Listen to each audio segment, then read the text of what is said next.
Hello friends, सत श्री अकाल, आदाब, नमस्ते। My name is Digvijay and welcome to Chetan Bharat learning. तो अब हम आ गए आपके पास अपनी सीरीज़ को कंटिन्यू करते हुए, जो कि रिलेटेड है इकोनॉमी, बैंकिंग एंड फाइनेंस। तो ये जो करंट अफेयर्स हमारी सीरीज़ चल रही थी फेब खत्म होने के बाद अब हमारी शुरू होती है मार्च की सीरीज़। ठीक है, so without much ado let's begin with our current affairs. Topics to be covered, topics क्या रहेंगे आज के? ठीक है, India has slipped down to its spots in global gender index में हमारा जो रैंकिंग थी वो थोड़ी कम हो गई है। ठीक है, ministry of housing and urban जो अफेयर्स है, इन्होंने ईज ऑफ लिविंग इंडेक्स और म्यूनसिपल परफॉर्मेंस इंडेक्स की रेटिंग दी है, इसके बारे में बात करेंगे। ठीक है, इसमें आपके लिए जो टॉप परफॉर्मर सिटी होंगी वो आपके लिए इंपॉर्टेंट रहेंगी और जो वर्स्ट परफॉर्मिंग सिटीज़ होंगी वो इंपॉर्टेंट रहेंगी। उसके बाद क्या है, फाइनल एस्टिमेट्स ऑफ 2019, 20 एंड 2020-21 के जो एडवांस एस्टिमेट्स हैं हॉर्टिकल्चर क्रॉप्स के, वो आ गए हैं, उसके बारे में हम देखेंगे।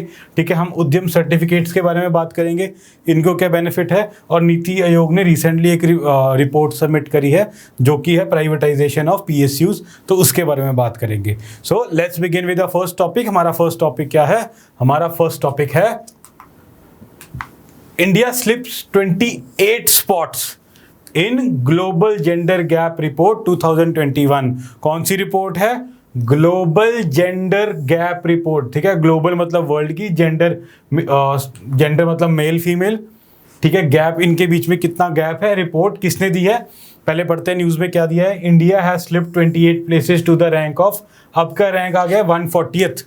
ठीक है, अब रैंक हो गया हमारा 140th अमंग 156 कंट्रीज।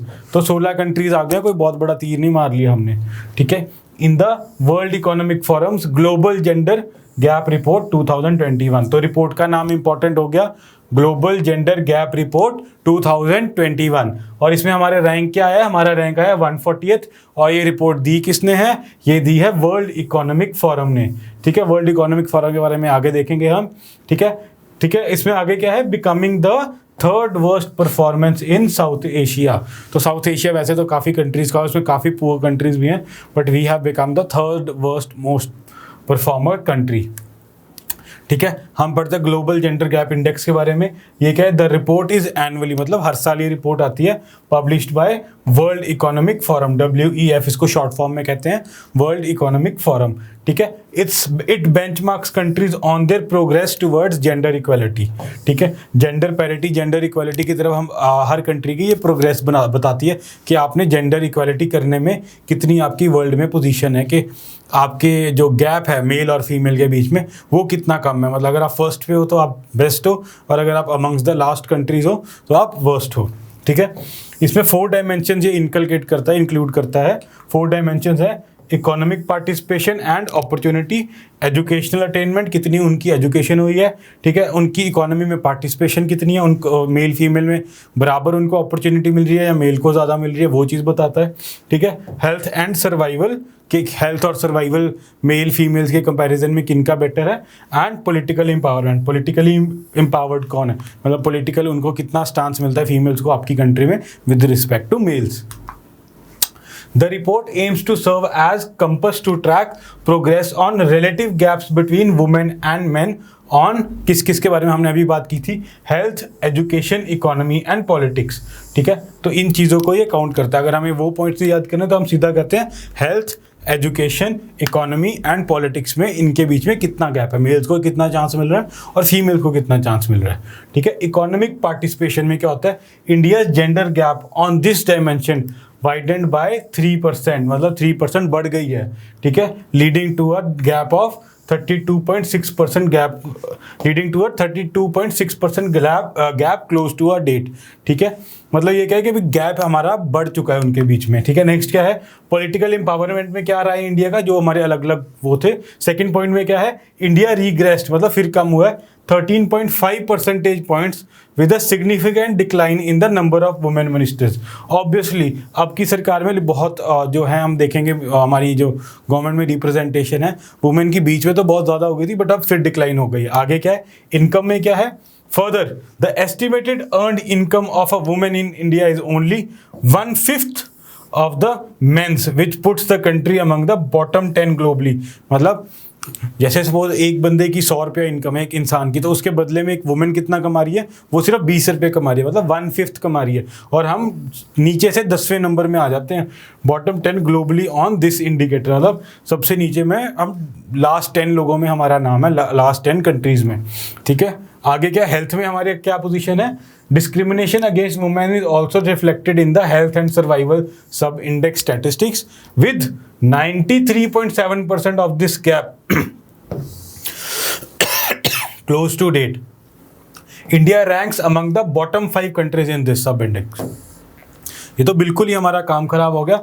यहाँ पे क्या, बॉटम 5 कंट्रीज में हमारा नाम आता है, किसमें, विद रिस्पेक्ट टू हेल्थ, मतलब कि हेल्थ में हमारा जो गैप है बहुत ज़्यादा है, और हमारी कंट्रीज में रैंकिंग बॉटम 5 में हमारा नाम आ चुका है। आगे क्या है, वायलेंस, वायलेंस में कितना है हमारा, wide gaps in sex ratio at birth are due to high incidence of gender based sex selective practices, मतलब जो है ना फीमेल फिटिसाइड के बारे में बात करते हैं, या कन्या भ्रूण हत्या, उसके बारे में बात हो रही है कि इस करके हमारा ये गैप जो है ये भी बहुत ज़्यादा शो कर रहा है, ठीक है। In addition more than 1 in 4 women has faced intimate violence in her lifetime, the report said, मतलब इसमें क्या कहा है कि जो वायलेंस है, वुमेन्स को इंडिया में वायलेंस भी फेस करनी पड़ती है। एक तो सिलेक्टिव सेक्स के जो बच्चे होते हैं, या ज़्यादातर मतलब प्रेफरेंस बॉयज़ को दी जाती है।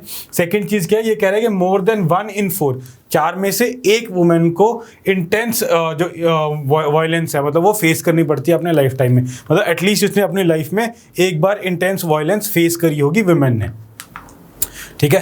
अब हम अपनी सेकंड रिपोर्ट की तरफ चलते हैं, सेकंड न्यूज़ की तरफ चलते हैं, sorry. The ministry of housing and urban affairs release the final rankings of ease of living index EOLI 2020 and municipal performance index 2020। तो ये दोनों इंडेक्स हमारे लिए इंपॉर्टेंट हैं। रिलीज किसने करी हैं, ये रिलीज करी हैं ministry of housing and urban affairs, ठीक है। तो नाम इंपॉर्टेंट हो गया कि इन्होंने रिलीज करी है, ministry of housing and urban affairs. तो let's make it a bit more interactive.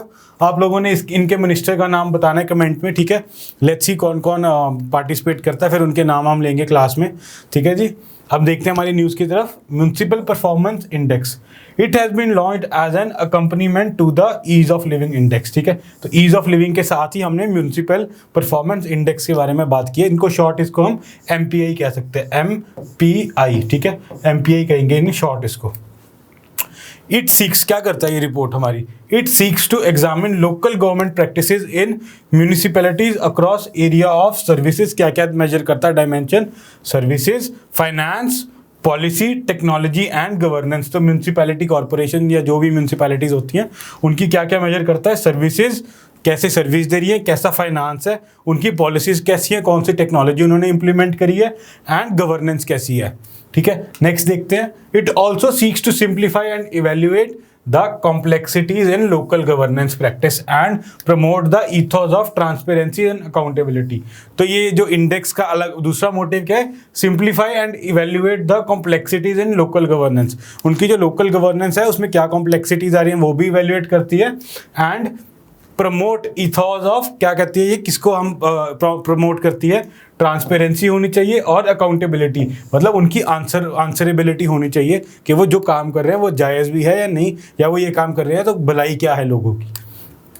The MPI examine the sectoral performance of 111 municipalities. तो सेक्टर वाइज इन्होंने इन 111 म्यूनिसिपैलिटीज़ को इवेल्युएट किया, with in Delhi being assessed separately for NDMC and the 3 municipal corporations. तो आपको पता दिल्ली के साथ उसके आसपास की पेरिफेरी की भी MCs लगती है, तो उसको सेपरेटली उन्होंने किया है, ठीक है। तो इन्होंने वर्टिकल्स क्या क्या देखे हैं, कौन कौन सी डायमेंशन में इन्होंने किया है। Under MPI are services, finance, policy, technology and governance, जिनके बारे में हम बात कर चुके हैं। These 5 verticals comprises of 20 sectors। तो कितने सेक्टर्स में डिवाइडेड है, 20 sectors and 100 indicators in all totality. तो 100 तो इंडिकेटर बना दिए उन्होंने इन्हीं 5 सेक्टर में से, और इसको अलग अलग डिवाइड करके 20 सेक्टर्स बना दिए, ठीक है। नेक्स्ट देखते हैं। The assessment framework under MPI 2020 has classified municipality based on their population. मतलब इन्होंने म्यूनिसिपैलिटी की जो रिपोर्ट दी है वो बेस्ड ऑन पॉपुलेशन है। एक तो है मिलियन प्लस कैटेगरी, जिनमें मिलियन से ज़्यादा पॉपुलेशन है, ठीक है, having more than a million population, and less than a million population category, जिसमें क्या है मिलियन प्लस कैटेगरी में कौन जीत रहा है?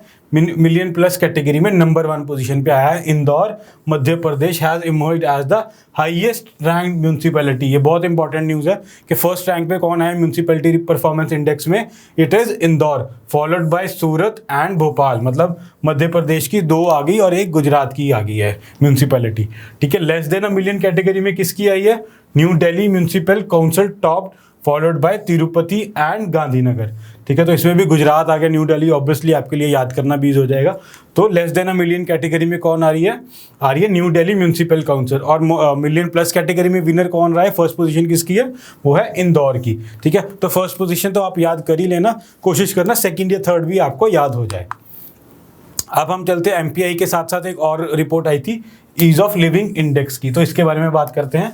It is an assessment tool that evaluates the quality of life. ठीक है, ईज ऑफ लिविंग इंडेक्स में क्या देख रहे हैं? Quality of life and impact of various initiatives for urban development. ठीक है, आप अर्बन डेवलपमेंट के लिए क्या क्या इनिशिएटिव लिए जा रहे हैं। ठीक है, it provides comprehensive understanding of participating cities across India based on quality of, किन किन चीज़ों को ये काउंट कर रहा है? Quality of life, economic ability of a city and it's sustainability and resilience. मतलब उसके सर्वाइवल और कितनी अच्छी फैसिलिटीज़ वो दे रहे हैं। ठीक है, the EOLI 2020 strengthens its scope by consolidating framework with the addition of citizen perception survey. Citizen perception survey भी इन्होंने ऐड कर दिया इन द वेटेज ऑफ 30%। तो सिटीजन परसेप्शन सर्वे जो है उसकी वेटेज इन्होंने कितनी कर दी है? 30%। परसेप्शन का मतलब क्या बना कि सिटीजन कैसे परसीव करते हैं। ठीक है, नेक्स्ट क्या सिटीजन परसेप्शन सर्वे में क्या है? It was undertaken to help validate citizen experience of the city in terms of service delivery. ठीक है, तो सिटीजन परसेप्शन में हमने जो परसीव क्या करते हैं, वो परसीव ये करते हैं, सिटीजन का पॉइंट ऑफ व्यू लिया जाता है कि वो अपनी सिटी की जो सर्विसेज हैं उसके रिगार्डिंग उसका क्या व्यू है, to validate citizen experience of their city in terms of service delivery के कैसी सर्विस वो कर रहे हैं। ठीक है, इसमें क्या है? फर्स्ट में कौन आया? सिटीजन परसेप्शन सर्वे में Bhubaneswar had the highest CPS score, followed by Silvassa, Davangere, Kakinada, Bilaspur and Bhagalpur. ठीक है, तो नंबर 1 पोजीशन पे कौन आया? नंबर 1 पे आया भुवनेश्वर। ठीक है, तो ये भी आपके लिए याद करना जरूरी हो गया है। आगे क्या है? It also examines the outcomes that lead to existing living conditions. ठीक है, अक्रॉस 13 कैटेगरीज। ठीक है, इसके बारे में बात हो रही है। 13 कैटेगरीज कौन कौन सी हैं? सच एज एजुकेशन, ठीक है, ईज ऑफ लिविंग इंडेक्स के बारे में बात हो रही है, health, housing and shelter, buildings, energy consumption and city resilience that account for 70% of the overall outcome. 30% किसकी होगी? सिटीजन परसेप्शन सर्वे की, और बाकी 70% इनकी इन टोटलिटी बना के 100% बन जाती है। ठीक है, तो EOLI मतलब ease of living index performance 2020 में मिलियन प्लस कैटेगरी में कौन आया है? Bengaluru, followed by Pune and Ahmedabad. तो नंबर 1 कौन है? बेंगलुरु। और CPS में कौन था? भुवनेश्वर। अब टोटल में नंबर 1 कौन आया है? बेंगलुरु। ठीक है, वर्स्ट परफॉर्मेंस कौन आया है? अमृतसर, गुवाहाटी, बरेली, धनबाद एंड श्रीनगर। तो वर्स्ट परफॉर्मेंस में इनका नाम आया और नंबर 1 क्या आया? अमृतसर। तो पंजाब वालों को they have to be bit cautious. ठीक है, और less than a million category में टॉप परफॉर्मर कौन है? ठीक है, Shimla. Shimla is the top performer, followed by Bhubaneswar and Silvassa. ठीक है, CPS में सबसे पहले नाम है भुवनेश्वर का, आप भूलना नहीं है। ठीक है, EOLI इन टोटलिटी में किसका नाम है? बेंगलुरु का। CPS में किसका है? भुवनेश्वर का। और जो less than a million category है उसमें फर्स्ट किसका नाम है? शिमला। और वर्स्ट परफॉर्मेंस कौन है? अलीगढ़ नंबर 1, फिर रामपुर, नामची, सातना और मुजफ्फरपुर। ठीक है, तो आप वर्स्ट और बेस्ट परफॉर्मेंस की फर्स्ट और सेकेंड पोजिशन याद कर लेना with respect to this news. आगे देखते हैं final estimates of 2019-20 and first advance estimates. मतलब एक तो फाइनल एस्टिमेट हो गया इतनी क्रॉप इस साल आएगी, अगले साल कितनी आएगी वो हो गया एडवांस एस्टिमेट। ठीक है, of area and production of horticulture crops. तो अभी ये रिलीज हुई है, इसके बारे में बात करते हैं। ये किसने एस्टिमेट लगाया है? Department of agriculture cooperation and farmers welfare. ठीक है, तो आपने इनकी अब क्या करना है, फिर इंटरेक्टिव बनाने के लिए आपने इनके मिनिस्टर्स का नाम लिखना है and for surely next session हम आपका नाम जरूर लेंगे, जो बंदे या जो अपने स्टूडेंट्स हैं नीचे वहाँ कमेंट करेंगे। ठीक है, so let's make it more interactive, हमारे लिए भी एक मोटिवेशन का फैक्टर रहता है, तो प्लीज़ आप उसको इंटरेक्टिव बनाने में हमारी हेल्प कीजिए। ठीक है, the final estimates of 2019-20 and first advance estimates of 2020-21 of area and production of various horticulture crops on March 8, 2021। तो किन्होंने किया ये किया department of agriculture cooperation and family welfare ने। तो डिपार्टमेंट का नाम ठीक है इंपॉर्टेंट हो जाता है। हॉर्टिकल्चर के रिगार्डिंग इन्होंने इस साल कितनी आएगी और अगले साल कितनी आएगी दोनों के एस्टीमेट लगा लिए हैं। ठीक है, total horticulture production in 2019 and 20 is estimated to be 3.12% higher than 2018-19। इसका मतलब क्या बनता है कि पिछले साल से 3.12% ज़्यादा आएगी दो किसके लेवल से, 2018 और 19। ठीक है, अब जैसे 2020 एंड हुआ है तो 2020 की जो फसल है 19-20 की उसको ये एक्सपेक्ट कर रहे हैं कि 3.12% ज़्यादा आएगी 2018 और 19 के लेवल से। आगे क्या है, increase in production of fruits. ठीक है, प्रोडक्शन ऑफ फ्रूट्स इंक्रीज हुआ है, vegetables flowers and spices is seen, whereas decline किस में हुआ है, लेट्स सी डिक्लाइन हुआ है प्लांटेशन क्रॉप्स में। ठीक है, and aromatics and medicinal plants, जो कि खुशबू के लिए प्लांट्स उगाए जाते हैं, एरोमेटिक और मेडिसिनल पर्पस के लिए जो लगाए जाते हैं वो वाले प्लांट्स को डिक्लाइन हुआ है। ठीक है, मेरे ख्याल ये लॉकडाउन करके ही डिक्लाइन हुआ है, बिकॉज लॉकडाउन में लोगों ने इतनी डिमांड इन चीज़ों की नहीं रही। ठीक है, the fruits production is estimated to be 102.03 million ton compare to 97.97। तो 1 मिलियन टन का भी बच्चों बहुत ज़्यादा फर्क पड़ जाता है। यहाँ तो 3-4 मिलियन का फर्क पड़ गया है, ऑलमोस्ट लाइक 5 मिलियन का फर्क पड़ गया इसमें। ठीक है, इन 2018 एंड 19। ठीक है, production of vegetable is estimated to be 188.91 million tonne against 183.17 million tonne in 2018-19। तो यहाँ भी ऑलमोस्ट 5 मिलियन टन का फर्क पड़ गया, दैट इज सब्सटेंशियल। ठीक है, 2018-19 लेवल से इस साल जो हमारे पास फसल आएगी वो 5 मिलियन टन ऑलमोस्ट ज़्यादा आएगी अप्रॉक्सीमेटली।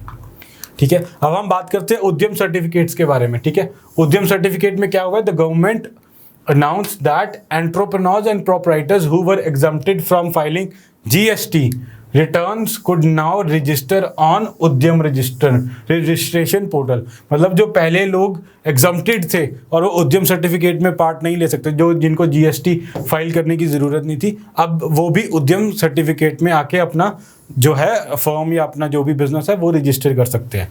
लेट्स सी उद्यम क्या चीज़ है। Udyam is a portal for the registration of micro small and medium enterprises, जिसको हम कहते हैं MSMEs। ठीक है, it was launch to provide maximum benefits to the registered medium and small businesses and industries.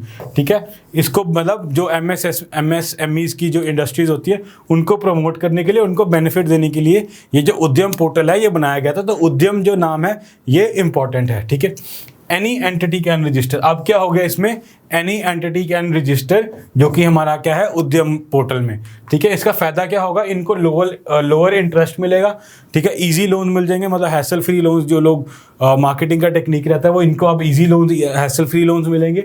ठीक है, कोलेट्रल वेव्ड ऑफ। कोलेट्रल मतलब जैसे हम कोई लोन लेते हैं, ठीक है, तो हम लोन में क्या करते हैं, हम उस लोन का जो जैसे हमने सपोज 100 रुपये लिया तो बैंक हमारी कोई 100 रुपये की चीज़ गिरवी रख के हमें 80 रुपये या 90 रुपये लोन दे देता है। तो इसमें क्या है, उनको कोलेट्रल देने की ज़रूरत नहीं है, कोई चीज़ गिरवी रखने की ज़रूरत नहीं है। आगे क्या है, acquiring government tenders easy as the Udyam registration portal is integrated with. जो उद्यम पे रजिस्टर्ड हैं उनको गवर्नमेंट टेंडर्स लेने में ईजी रहेगी, because the portal is integrated with the governments E market place and various state government portals. तो government portal में अगर किसी चीज़ की बिडिंग की रिक्वायरमेंट आती है या उनको बिड चाहिए या टेंडर्स चाहिए तो वो क्या किससे लिंक्ड है, वो उद्यम पोर्टल से लिंक्ड है। ठीक है, आगे क्या है, the registered entities protected against defaults. अगर वो डिफॉल्ट भी करती है तो उनको थोड़ी बहुत प्रोटेक्शन दी गई है इसमें।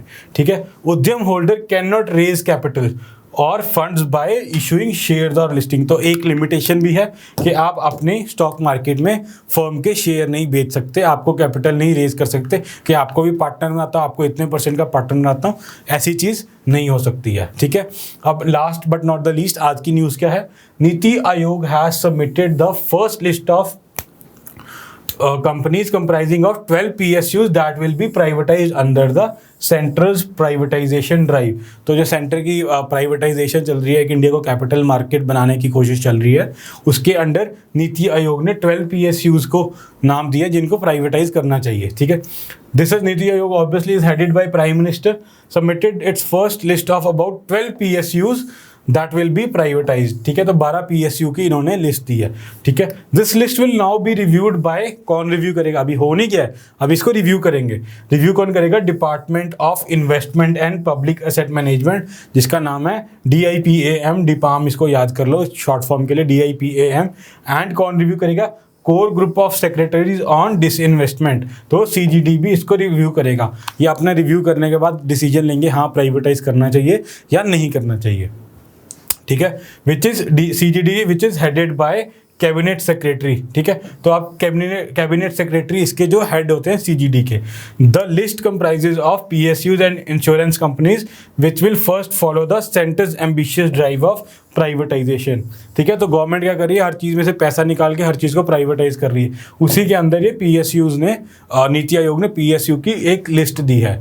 ठीक है, according to the new public sector enterprise policy of Atmanirbhar Bharat. ठीक है, the NITI Aayog is mandated, इनको अब जरूरी हो गया to recommend the names of PSUs in strategic sectors to be privatised, merged or made subsidiaries to other PSUs। मतलब अब जो ये PSUs के नाम देंगे, इनको या तो प्राइवेटाइज कर देंगे या किसी ना किसी PSU में मर्ज कर दिया जाएगा, जैसे बैंक का मर्जर हो रहा है, या फिर किसी की सब्सिडरी बनाया जाएगा, किसी PSU को किसी बड़े PSU के अंडर रख दिया जाएगा और उसके अंडर वो फंक्शन करेगा। ठीक है, the strategic sectors in which government intends to keep bare minimum presence include, मतलब कि गवर्नमेंट को किन सेक्टर्स में इन्वेस्टमेंट का इनकी इंटेंट है, that is atomic energy, space and defence, transport and telecommunications, power, petroleum, coal and other minerals and banking, insurance and financial crisis. ठीक है, तो इसमें क्या कर रहे हैं? ये जो बैंकिंग का तो हमें पता ही है कि काफ़ी बैंक्स मर्जर कर रहे हैं। बाकी जो है ये कोल और एटॉमिक एनर्जी, ट्रांसपोर्ट, ये वेरियस डिपार्टमेंट्स हैं where government is seeking to disinvest. ठीक है, so that was all for the day friends, thank you for being with us. तो आप एक इंटरेक्टिव सेशन इसको बनाने में हमारी हेल्प कीजिए। ठीक है, thank you for watching the video, thank you.